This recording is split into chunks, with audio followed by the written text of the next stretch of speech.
Drishyam 2 the resumption या बस दृश्यम 2 एक 2021 भारतीय मलयालम भाषा की अपराध थ्रिलर फिल्म है जिसे जीतू जोसेफ द्वारा लिखित और निर्देशित किया गया है और कंपनी आशीर्वाद सिनेमाज के माध्यम से एंटनी पेरुम्बवूर द्वारा निर्मित है।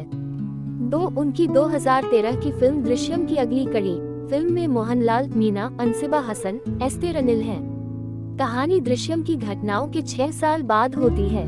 3 जीतू ने दृश्यम 2 की पटकथा तब लिखी जब उनकी एक अन्य फिल्म राम का निर्माण कार्य कोविड-19 महामारी के कारण बाधित हो गया।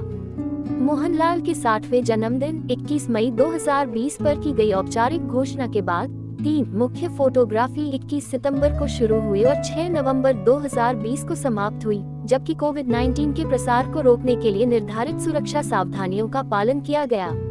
फिल्म को 46 दिनों के लिए बड़े पैमाने पर थोडुपुझा और उसके आसपास दृश्यम के रूप में और कोची में कुछ दृश्यों में बड़े पैमाने पर शूट किया गया था। अनिल जॉनसन ने गीतों की रचना की और स्कोर किया। सतीश कुरुप ने सिनेमेटोग्राफी को संभाला और वी.एस. विनायक ने फिल्म का संपादन किया। मूल रूप से निर्माताओं ने एक नाटकीय रिलीज की योजना बनाई। निर्माताओं ने बाद में स्ट्रीमिंग सेवा अमेज़न प्राइम वीडियो के माध्यम से फिल्म को रिलीज करने का विकल्प चुना। फिल्म को 19 फरवरी 2021 को दुनिया भर में व्यापक आलोचनात्मक प्रशंसा के लिए रिलीज किया गया था, जिसमें कथन शैली और प्रदर्शन विशेषकर मोहनलाल की प्रशंसा की गई थी। फिल्म का कथानक पूर्ववर्ती के साथ जुड़ता है। पूर्ववर्ती के कथानक के बारे में अधिक जानकारी के लिए दृश्यम देखें। 3 अगस्त 2013 की रात को जोस जॉर्ज नाम का एक व्यक्ति अपने साले की हत्या के आरोप में अधिकारियों से भाग रहा है। एक अधूरे पुलिस स्टेशन के पीछे छिपकर वह जॉर्ज कुट्टी को वहां से निकलते हुए देखता है। बाद में वह अपनी पत्नी से माफी मांगने का प्रयास करता है, लेकिन अंत में पुलिस द्वारा गिरफ्तार कर लिया जाता है। 6 साल बाद जॉर्ज कुट्टी, रानी और अनु अब अधिक समृद्ध जीवन जी रहे हैं। जॉर्ज कुट्टी एक सफल मूवी थिएटर के मालिक हैं और रानी की आपत्तियों के बावजूद अपनी खुद की फिल्म बनाने के लिए तरस रहे हैं। वह अपनी फिल्म की पटकथा तैयार करने के लिए एक प्रमुख पटकथा लेखक विनयचंद्रन के साथ लगातार संपर्क में हैं। दूसरी ओर अंजू वरुण की हत्या में अपनी भूमिका के लिए गिरफ्तार किए जाने के डर के कारण मिर्गी और PTSD से पीड़ित है।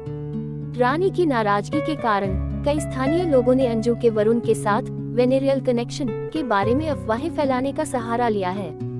रानी की सांत्वना का एकमात्र स्रोत उसकी मित्र पड़ोसी सरिता है, एक सरकारी क्लर्क जिसे अक्सर उसके शराबी पति साबू, एक रियल एस्टेट ब्रोकर द्वारा दुर्व्यवहार किया जाता है। वरुण के मामले के पीछे की सच्चाई को समझने में असमर्थता के लिए केरल पुलिस को अपमानित किया गया है। इस बीच जॉर्ज कुट्टी की वरुण के पिता श्री प्रभाकर के साथ मुठभेड़ होती है, जो अपने बेटे के अवशेषों के स्थान का खुलासा करने के लिए पूर्व से विनती करता है। इस बीच अनु स्प्रिंग ब्रेक के लिए घर आती है और रानी की आपत्तियों के बावजूद अपने दोस्तों को आमंत्रित करती है। जॉर्ज कुट्टी के अपनी चिंताओं से दूर रहने के कारण रानी सरिता के साथ अधिक समय बिताती है और एक अवसर पर अनजाने में वरुण की मौत में अपने परिवार की मिलीभगत के बारे में सच्चाई पर धब्बा लगा देती है। उसके लिए अनजान सरिता और साबू वास्तव में विवाहित अंडरकवर पुलिस हैं, जिन्हें IGP थॉमस बास्टन द्वारा सौंपा गया है, जो गीता के करीबी दोस्त और सहयोगी हैं। इस बीच जोस जेल से रिहा हो गया।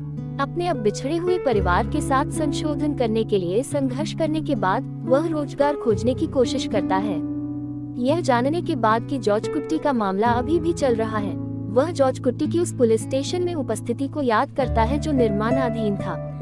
यह महसूस करते हुए कि जॉर्ज कुट्टी वास्तव में हत्या में शामिल था, वह बास्टन को सुझाव देता है, जो बाद में गीता और प्रभाकर को USA से बुलाता है। 500,000 जो उसने 3 अगस्त की रात को तत्कालीन अधूरे पुलिस स्टेशन में जॉर्ज कुट्टी की उपस्थिति का खुलासा किया। जो उसके खुलासे से सशस्त्र अधिकारियों ने पुलिस स्टेशन पर छापा मारा, अंततः एक मानव कंकाल का पता लगाया। साथ ही जॉर्ज कुट्टी ने अपने CCTV कैमरों, जिसे उन्होंने पुलिस स्टेशन के आसपास स्थापित किया था, के माध्यम से घटनाओं को देखा। ऐसा लगता है कि वह हार मान लेता है। मानव अवशेषों की खोज के साथ सशस्त्र बास्टन, गीता और प्रभाकर ने जॉर्ज कुट्टी के परिवार को अनौपचारिक पूछताछ के लिए बुलाया।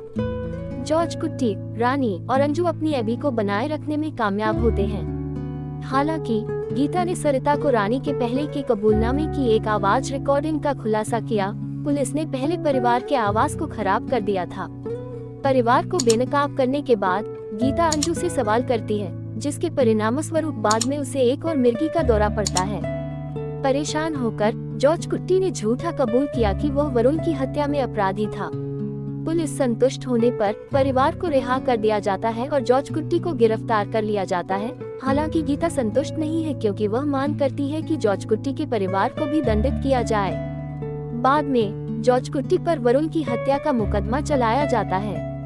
साथ ही विनयचंद्रन जॉर्ज कुट्टी की गिरफ्तारी के बारे में जानने के बाद बॉस्टन गीता और प्रभाकर से मिलने जाते हैं। वह खुलासा करता है कि जॉर्ज कुट्टी के साथ अपने व्यापारिक मिलीभगत के दौरान बाद वाले ने वरुण की हत्या पर आधारित भविष्य की क्राइम थ्रिलर के लिए एक स्क्रिप्ट गढ़ी थी। उन्होंने आगे खुलासा किया कि जॉर्ज कुट्टी ने फिल्म स्क्रिप्ट पर आधारित दृश्यम नामक एक उपन्यास प्रकाशित किया था। हालांकि इसे कॉपीराइट संरक्षण के लिए विनयचंद्रन के नाम से प्रकाशित किया गया था। तब चौकड़ी को सूचित किया जाता है कि जॉर्ज कुट्टी ने आधिकारिक तौर पर दोषी नहीं होने का अनुरोध किया था। उनके कानूनी बचाव में यह प्रस्तुत किया गया था कि उन्हें अधिकारियों द्वारा फंसाया गया था, जिन्होंने दृश्यम की साजिश का दुरुपयोग किया था। यह महसूस करते हुए कि जॉर्ज कुट्टी का पहले का स्वीकारोक्ति दृश्यम की साजिश के साथ मेल खाता है, बॉस्टन ने निष्कर्ष निकाला कि जॉर्ज कुट्टी ने कानूनी सजा से बचने के लिए एक योजना के एक भाग के रूप में उपन्यास और स्वीकारोक्ति का निर्माण किया था। इससे भी ज्यादा हैरान करने वाली बात यह है कि कंकाल पर किए गए डीएनए टेस्ट से पता चला कि यह वरुण के डीएनए से मेल नहीं खाता। विनयचंद्रन ने बताया कि जॉर्ज कुट्टी ने अपनी फिल्म के लिए एक वैकल्पिक चरमोत्कर्ष गढ़ा था, जिसमें नायक जॉर्ज कुट्टी कानूनी सजा से बचने के लिए उसी उम्र और लिंग के किसी अन्य व्यक्ति के अवशेष की खरीद करेगा, जिसकी इसी तरह की चोटों के कारण मृत्यु हो गई थी। उस कब्रिस्तान के कब्र खोदने वाले से मित्रता करके खलनायक की जहां उस उक्त शव को दफनाया गया था। नायक लगभग 3 वर्षों तक कब्रिस्तान से प्राप्त कंकाल के अवशेषों को अपने पास रखता था और फिल्म उद्योग में एक मौका देने के बहाने जिला मेडिकल कॉलेज के मुर्दाघर में एक सुरक्षा गार्ड से दोस्ती करता था। रात को थाने से खुदाई में निकले अवशेष मुर्दाघर में पहुंचते हैं। सुरक्षा गार्ड को शराब पिलाने के बाद नायक शव को मुर्दाघर में बदल देता था, जिस दिन डीएनए विश्लेषण किया जाना होता है। अपनी दोषी साबित करने के लिए कोई भौतिक सबूत नहीं होने के कारण जॉर्ज कुट्टी को व्यक्तिगत जमानत पर रिहा कर दिया गया। जॉर्ज कुट्टी के वकील ने न्यायाधीश से अनुरोध किया कि कृपया राज्य पुलिस को जॉर्ज कुट्टी और उसके परिवार के खिलाफ कार्रवाई न करने का निर्देश दे, क्योंकि वे तथाकथित अपराध के संबंध में उनके खिलाफ सभी कार्यवाही को रोकने के लिए केरल उच्च न्यायालय का दरवाजा खटखटा रहे हैं। न्यायाधीश आईजी बॉस्टन को अपने कक्षों में बुलाते हैं और उन्हें बताते हैं कि जॉर्ज कुट्टी और प्रभाकर दोनों के परिवार वास्तव में न्याय के पात्र हैं, लेकिन कानूनी व्यवस्था उन्हें यह प्रदान करने में असमर्थ है। न्यायाधीश ने बॉस्टन को वरुण के मामले की सभी जांच समाप्त करने का भी आदेश दिया, क्योंकि अनसुलझे मामले सिस्टम के लिए नए नहीं हैं। प्रांगण के बाहर विनयचंद्रन ने गीता और प्रभाकर को बताया कि जॉर्ज कुट्टी के वैकल्पिक चरमोत्कर्ष का अंत भी था। नायक खलनायक की राख को उसके शोक संतप्त माता पिता को हस्तांतरित करेगा। इसके साथ ही जॉर्ज कुट्टी ने वरुण के अंतिम संस्कार के कंकाल को गुमनाम रूप से गीता और प्रभाकर को सौंप दिया है। जैसे ही प्रभाकर वरुण की राख को नदी में विसर्जित करता है, बॉस्टन गीता को जॉर्ज कुट्टी के साथ अपनी दुश्मनी को दूर करने के लिए मना लेता है, यह कहते हुए कि वे उसे दंडित करने में कभी सफल नहीं होंगी, क्योंकि वह अपने परिवार की रक्षा करने के इरादे से उत्सुक है। बॉस्टन यह भी कहता है कि जॉर्ज कुट्टी का जीवन उसकी सजा है, क्योंकि बाद वाले को अपने परिवार को अधिकारियों की चौकस नजर से बचाने के अपने प्रयासों में लगातार प्रयास करना चाहिए। इस बीच जॉर्ज कुट्टी, जो दूर से तीनों को देख रहा था, गंभीरता से निकल जाता है।